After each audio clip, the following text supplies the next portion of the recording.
E aí, gente, tudo bem? Show de bola. Todo mundo tá 100% aí, todo mundo tranquilo. Vamos lá? Estudar aqui, continuar com a nossa matéria, matemática 1, tá? Parte de álgebra. A gente terminou aquela parte de conjuntos, né? Temos uma ideia do que são aqueles conjuntos numéricos, naturais, inteiros, racionais, irracionais e reais, tá? Os números complexos vocês veem no terceiro ano. E agora vamos começar o estudo de funções, tá bom?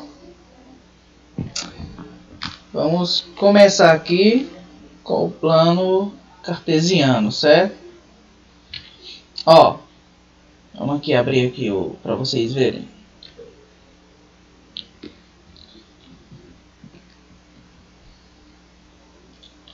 Pronto. Introdução ao estudo de funções.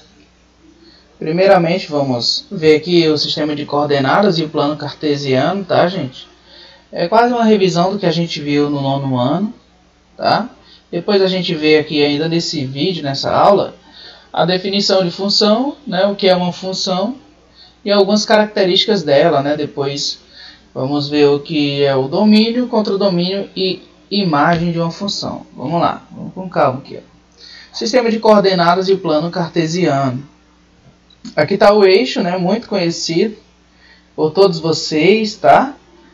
Aqui a gente tem um eixo horizontal, que é o eixo X. A gente também chama eixo das abscissas. Aqui a gente tem o vertical, que é o eixo Y ou eixo das ordenadas, tá bom? Aqui no eixo X, ó, nas abscissas. Bem aqui eu não marquei, mas nessa origem aqui a gente tem o valor zero, tá? Então, à direita a gente segue a reta numérica dos números inteiros, né? Ó. À direita a parte positiva, né? À esquerda a negativa.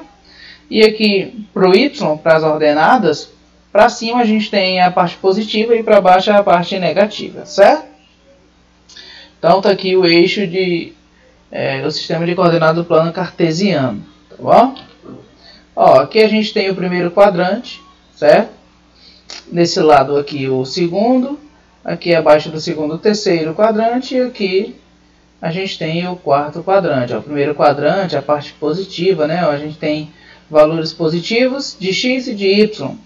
No segundo quadrante a gente tem valores negativos de x e valores positivos de y. No terceiro quadrante a gente tem valores negativos de ambos, né? Ambos os eixos.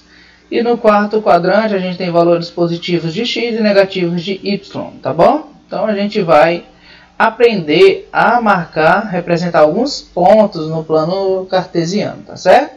A geometria usa bastante, né, um sistema de coordenadas, tá bom? Para demarcar pontos no planeta Terra, né? Vocês lembram aí as latitudes, longitudes, né? Esse assunto aí de geometria, né? Ó, que nem precisava ter colocado mais aqui o eixo das ordenadas. Acabei de apagar, mas não tem problema não. Observa aqui, gente, ó. Vamos representar esses pontos aqui, A, B e C, aqui no plano cartesiano. Porque no momento que a gente estiver fazendo... Deixa eu ver se a imagem está em mim aqui. Pronto. Porque no momento que a gente estiver fazendo o gráfico de uma função, tanto... se ela for do primeiro grau como do segundo grau, respectivamente uma reta e uma parábola, né? A gente já havia visto isso antes, no ano passado. A gente precisa aprender a marcar alguns pontos no plano cartesiano, certo? E esses pontos são marcados utilizando um par ordenado aqui, ó. Essas coordenadas aqui, ó. A primeira é no eixo X, tá? E a segunda é o eixo Y. Ó, observem bem como é que marca um ponto no plano cartesiano, tá?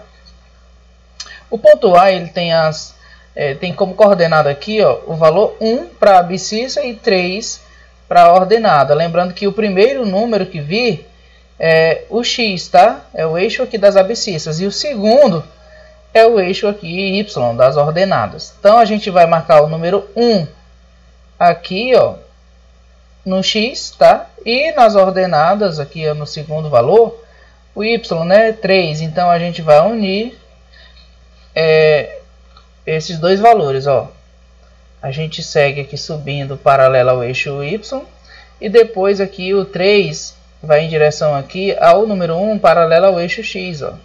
Tá? Até se encontrarem, tá? O valor 1 e 3. É fácil fazer isso. Com o tempo vocês vão fazer bem rápido, ó. Então a gente marca um pontinho aqui, né? Esse encontro desses dois valores, tá? É o ponto A. Então tá aqui, a gente marca o ponto A. Certo? Então é bem simples, ó. O ponto B, menos 1 no x, ó, o primeiro é o x, né? Menos 1 aqui e 2 no y. Então sobe aqui e encontra o menos 1 aqui, ó. Sobe no menos 1 até chegar no 2, né? Lá em cima, ó. Encontrou? Marcou o ponto, esse é o ponto B.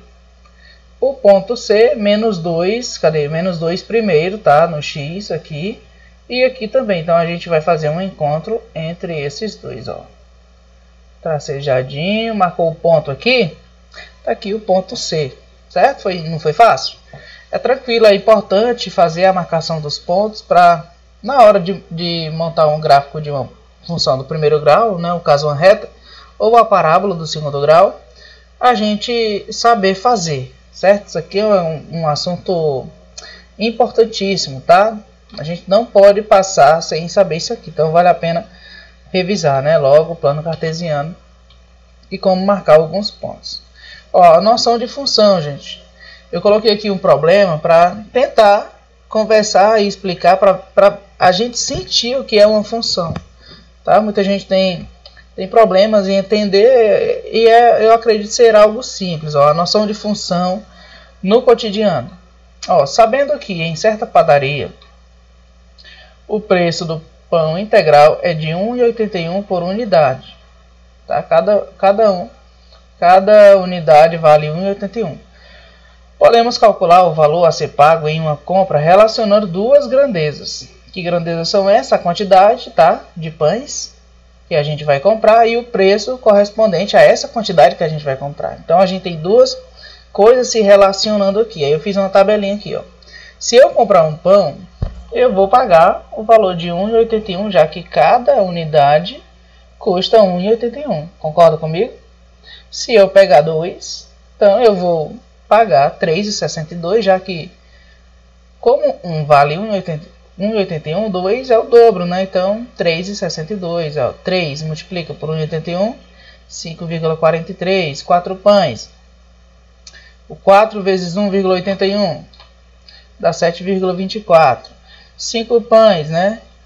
Vezes 1,81, 9,05. X, a quantidade de x aqui, eu não sei, eu estou generalizando agora para qualquer valor. X multiplica por 1,81, dá 1,81x, tá? A gente multiplica aqui. Então aqui a gente tem, gente, uma relação da quantidade de pães e o valor que a gente vai pagar, tá? Ó, você concorda comigo que o valor que você vai pagar depende da quantidade que você comprar? Claro, né? Então, o valor que a gente vai pagar, que você vai pagar, está em função, tá, da quantidade. Então, por isso que a gente chama isso de função. É quando um valor ele está relacionado a outro. Um está em função de outro. Um depende do outro, tá certo? Então, a gente tem uma relação de função aqui, ó. O preço é em função da quantidade de pães, tá? Então, uma função nada mais é do que uma relação entre duas coisas, dois valores, duas grandezas, tá?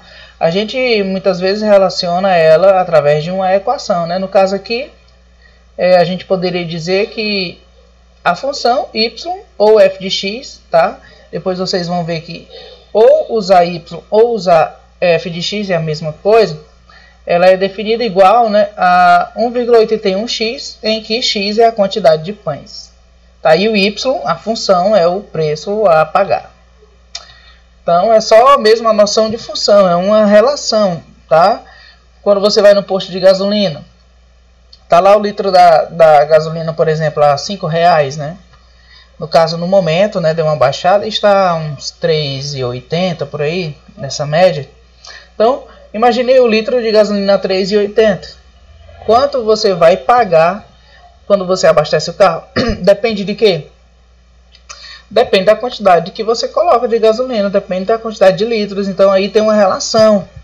Quanto mais litros você põe, mais você vai pagar. Tem uma relação entre as grandezas, quantidade de litro e quantidade em reais. Então isso aqui é uma função também. A definição. Ó, dizemos que uma variável y é dada em função de uma variável x, tá? Dois valores se relacionando, é uma função.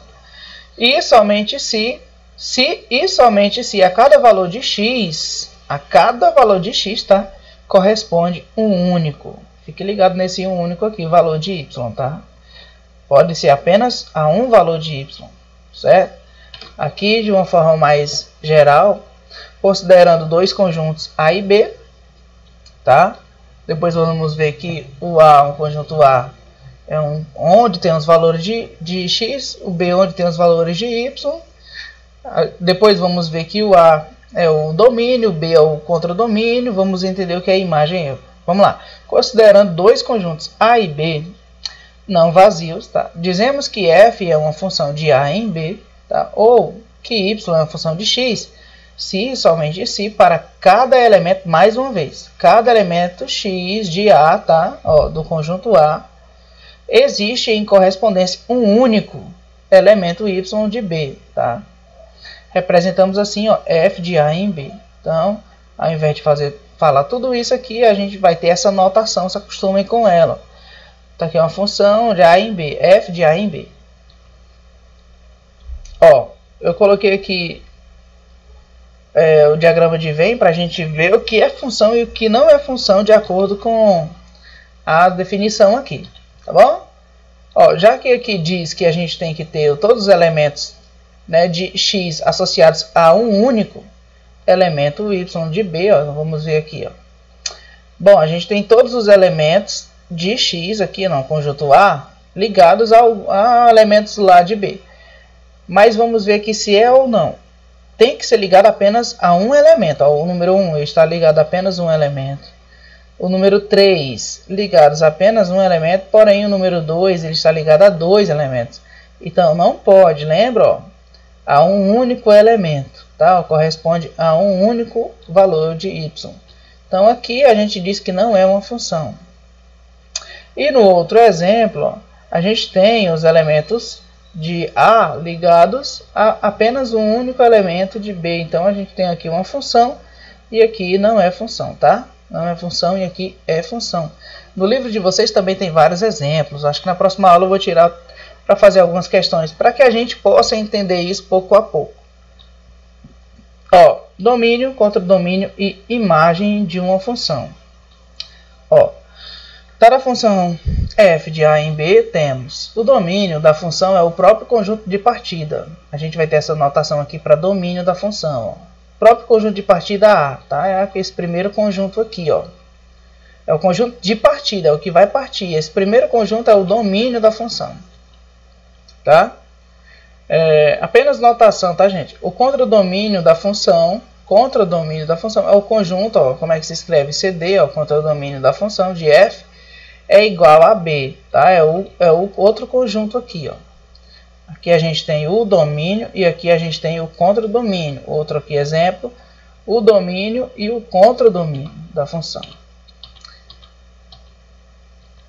E o conjunto imagem da função, ó, é escrito dessa forma, IMF, tá? Imagem da função. Ó, a imagem é relacionada ao elemento y, tá, gente? Do qual nascem os elementos y dependendo dos elementos x, ó. Y pertencente a B, tá? Lembrando que y pertencente a B, né? Ó, e a imagem é relacionada a y, tá bom? Aqui tem o par ordenado. Isso aqui demonstra a ligação que tem que ter a imagem com o x, ó. Para o determinado valor de x, tem a imagem dele em y, certo? Aí, ó, acabei não colocando aqui, ó. Vamos ver aqui o exemplo. Ó. A gente tem aqui, ó, um conjunto A formado pelos elementos 1, 2, 3 e 4. O conjunto B formado por todos esses. Aqui a gente tem 2, 3, 4, 5, 6, 8, tá? Não nessa mesma ordem que eu falei, tá embaralhado aqui. Então vamos ver quem é o domínio aqui nessa relação aqui, nessa função. Primeiramente é uma função, gente, sim ou não? Todos os elementos do domínio do A estão ligados a um único elemento do conjunto B, né? Ó, todos os elementos estão ligados apenas a um elemento aqui, a um único elemento do outro conjunto. Então é uma função sim, tá? Não importa se fica faltando aqui elementos sem estar ligados. O que importa é que todos os elementos aqui do conjunto A, tá, estejam ligados a um único elemento no outro conjunto. Bom, vamos ver quem é o nosso domínio da função. O domínio é esse conjunto A, né? Ó, 1, 2, 3 e 4. O contradomínio são todos os elementos aqui de B. Tá? O contradomínio é 2, 3, 4, 5, 6 e 8. São todos eles, todos. E a imagem são apenas aqueles valores que refletem. Tá? É como se fosse um espelho. O 1, ele gerou o 2. Ó, observem aí. Ó. O 2 ele gerou o 4, o 3 ele refletiu um 6, o 4 refletiu um 8. É a imagem da função. Ó. Imagina aqui, ó, o conjunto A, o domínio, né? Ó, a imagem que ele gerou, né? Aqui no contradomínio. Então, a imagem é apenas esses números aqui, ó, 2, 4, 6 e 8, certo? Então, tá aí a imagem. Mais para frente, cada vez mais a gente vai tendo essa noção mais solidificada, tá bom? Então, a função dá até para a gente imaginar aqui qual é a lei de formação da função, gente, porque ó, se eu tenho o valor 1, ele gera 2. Eu tenho o valor 2, ele gera 4. O valor 3 gerando 6. E o valor 4 gerando 8, quer dizer que a gente está dobrando, sim ou não? Então, significa que a função, né, o f de x ou y, tanto faz, os dois são iguais, é 2 vezes os elementos x, né? A função aqui, ó, é 2 vezes os elementos x. Então, é o dobro, ó, 2x. Ó, tem uma questão aqui do livro de vocês. Ó. Deixa eu ver aqui qual é a página. Página 94. Vocês podem ver aí, ó. Olha essa questão aqui, ó. Quais das seguintes relações f, g, h ou t, tá? Essas funções, essas 4 funções aqui, representam de fato funções, tá? E aí, gente? Observa aqui esse exemplo. Ó. Todos os elementos de A estão ligados a um único elemento em B. Ó. O 5 está ligado apenas ao 1, o 8 está ligado apenas ao 2, o 7 está ligado apenas ao 3 e o 6 está ligado apenas ao 4. Esses outros dois aqui não importam, tá? Importa que todos de A se liguem a um único elemento de B. Então, o item A é função. O item B é uma função? Todos os elementos aqui estão ligados a um único elemento em D? Vamos ver. O número 1 está ligado ao 5, ele está ligado só a um único elemento, né? Só ao 5. O número 2 está ligado ao 5 também, tá? Ele também está ligado apenas a um elemento do D, ó. Ah, mas é o mesmo. Não, mas não importa. O 2 está ligado apenas a um número, a um valor em D. O número 3 também, ó, a um único número em D. E o 4 também a um único número em D, tá bom? Vou ter esse exemplo aqui, é interessante para você perceber. Então, isso aqui é uma função também, tá? Item D. O item B aqui é uma função. Item C agora. Função G, né? Aqui, bom, aqui a gente já percebe que não é uma função, porque ó, tem elemento faltando aqui, ó, que não está ligando elementos a N. Tá, ó, o elemento 8 aqui, ó, do conjunto M, não está ligando a nenhum elemento lá do conjunto N. Então, já não é uma função. A gente tem que ter todos os elementos do A, tá? Todos aqui, ó. E aqui, não é uma função, porque o 4 ele está se ligando a 2. E na definição, os elementos aqui de x, eles têm que se ligar apenas a um único elemento lá no outro conjunto. Então, aqui as respostas, ó. No item A, ó, f é a função de A em B, pois todo elemento de A está associado através de f, né, a um único elemento de B, então é função. H é função também, né, no item B aqui, ó. Porque ó, todo elemento de C está associado através de H a um único elemento em D. O C, ó, G não é função, tá, de M em N, pois existe elemento de M, tá, o elemento número 8, ó, que não está associado através de G a algum elemento lá em N, tá? Então, o 8 não se liga a ninguém. E o item D, ó, a função aqui T não é função de P em Q. Por quê? Pois existe elemento em P, tá? Elemento em P aqui, ó, o elemento 4, que ele está associado através da função t a mais de um elemento em Q. Tá? Então aqui é só para a gente ter uma ideia, uma noção, pouco a pouco a gente vai entendendo bem isso aí, tá? A gente vai entendendo pouco a pouco essa situação aí, certo? Então, vou passar uma atividade no livro de vocês, observem lá na agenda, tá, do portal e façam, vou fazer a correção na próxima aula. Beijos e abraços. Até mais.